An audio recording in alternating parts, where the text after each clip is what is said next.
बारिश से पानी पानी हुए करोड़ों की लागत से बने दिल्ली के ये अंडरपास।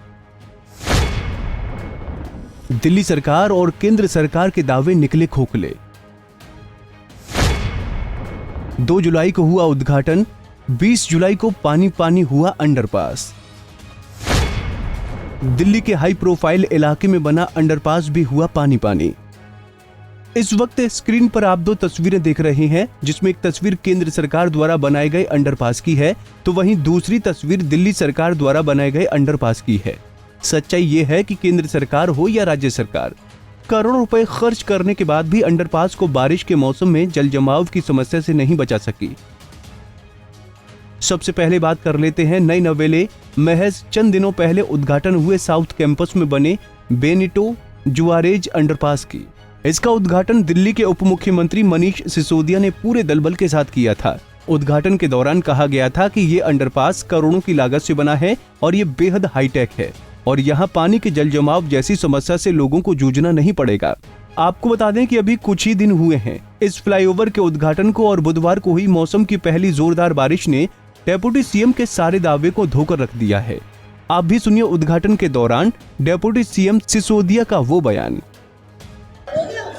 ये बेनिटो जुआरेज मार्ग पर 1200 मीटर का वाई शेप अंडरपास अपनी तरह का एक अनोखा अंडरपास बनाया है पीडब्ल्यूडी ने, और इससे रोज़ाना लाखों वाहन जो धौला कुआं के आसपास चोक करते हैं ट्रैफिक को, उसमें से एक बड़ी संख्या इधर से निकल सकेगी। उसका फ़ायदा ट्रैफिक को भी मिलेगा, पॉल्यूशन कंट्रोल करने में भी मिलेगा, लोगों का समय भी बचेगा, लोगों का ईंधन बचेगा तो पैसे भी बचेंगे।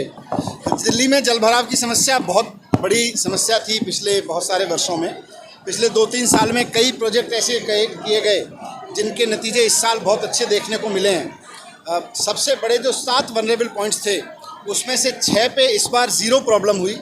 एक में थोड़ी सी प्रॉब्लम हुई क्योंकि वहाँ पंप वगैरह चलने में देरी हुई, लेकिन उसको भी हमने टेक्निकली ठीक कर लिया है। और इस तरह से जो 7 सबसे बड़े पॉइंट्स थे उन पे अभी कोई समस्या नहीं है, लेकिन हर बार कहीं ना कहीं से और किसी कारण से कहीं नाला चौक हो जाता है या कहीं आता है।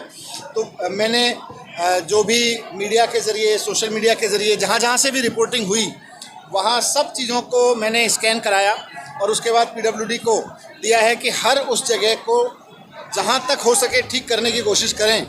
अब बात कर लेते हैं केंद्र सरकार द्वारा बनाए गए दिल्ली के हाई प्रोफाइल इलाके में बने इस अंडरपास की। दिल्ली से एयरपोर्ट को जोड़ने वाला ये अंडरपास कुछ साल पहले ही केंद्र सरकार द्वारा करोड़ों के बजट से बनाया गया था, लेकिन हर साल की तरह इस बार भी बारिश ने इस अंडरपास की समस्याओं की पोल खोल दी। दिल्ली को एयरपोर्ट से जोड़ने के लिए केंद्र सरकार द्वारा अंडरपास बनाया गया था। ये अंडरपास कुछ साल पुराना है, लेकिन बरसात के दिनों में लबालब पानी हर साल इस अंडरपास में भरता है। आप देख सकते हैं कि बुधवार को हुई बारिश के बाद इस अंडरपास में कितना ज्यादा पानी भर गया है। हालांकि प्रशासन द्वारा यहां पानी निकालने के लिए थोड़े बहुत इंतजाम तो किए गए हैं, लेकिन जब समस्या इतनी बड़ी हो तो इतने छोटे इंतजाम से भला राहत कैसे मिलेगी। नतीजा यहां से गुजरने वाली कई गाड़ियां खराब हो गईं। क्या कहना था एरो सिटी के अंडरपास में फंसे लोगों का, आइए उन्हीं की जुबानी सुनते हैं। मेरा ऑटो फंसा था। ये सर आप पानी की हालत देख सकते हैं, क्या हालत है। यहाँ पर कोई पुख्ता इंतजाम नहीं है हमारी सरकार के।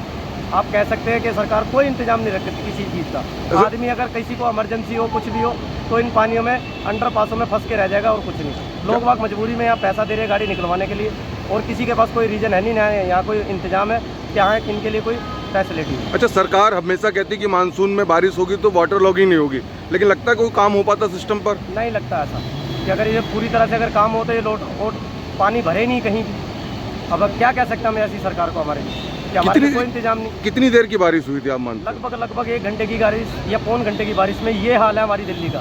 तो आगे क्या होगा इस दिल्ली का तो हमें ऊपर वाला ही जाने। दिल्ली के बहुत से ऐसे अंडरपास हैं जहाँ पानी भर जाता है, कई सारी तस्वीरें ऐसी आती हैं, लेकिन उसके बावजूद भी कोई काम हो पाता ज़मीन पर? मेरे को तो लगता नहीं है कि हमारे MCD कर्मचारी इतने ईमानदार हैं। इस मामले में तो बिल्कुल भी ईमानदार नहीं हो। अच्छा, ये रास्ता कहाँ से कहाँ जाता है? ये एयरपोर्ट T3 T2 की तरफ जा रहा है। अब आप देख सकते हैं दोनों साइड पानी कितना भरा हुआ, कोई इंतजाम नहीं। पानी धीरे धीरे करके उतर रहा है। अब 1 घंटा भी लगे, 2 घंटे भी लगे, कोई पता नहीं। ठीक, पानी भरा हुआ है सिटी के लिए जाते हैं। अच्छा, वहीं बहता है पानी। तो कई गाड़ियाँ खराब भी हो गई हैं? हाँ, हम गए थे जी, हम सारे लोगों ने जाके धक्का मार के निकाला। अच्छा, कहाँ से कहाँ तक जाता है रास्ता? ये इतना आइडिया नहीं है मेरे नहीं, कहाँ एरो सिटी को जाता है? को। बसंतकुंज वाला रोड है। बसंत कुंज से एरो सिटी। हाँ, तो कितनी देर की बारिश हुई यहाँ पर आज, जैसा देखा सवा जाए? घंटे। हैं? सवा घंटे। सवा घंटे की बारिश में पानी भर गया। हाँ जी। बहरहाल केंद्र की सरकार हो या राज्य की सरकार, मानसून से पहले अपनी तैयारियों को लेकर अपना अपना सीना ठोकते हैं। वहीं मानसून के बाद जब जल जमाव की समस्या होती है तो एक दूसरे पर ठीकरा फोड़ते हैं। बहरहाल ये समस्या फिर अगली बरसात में ना हो, इसके लिए सरकारों को थोड़ी तैयारी अभी से शुरू कर देनी चाहिए। दिल्ली से राकेश सोनी, पंजाब केसरी टीवी।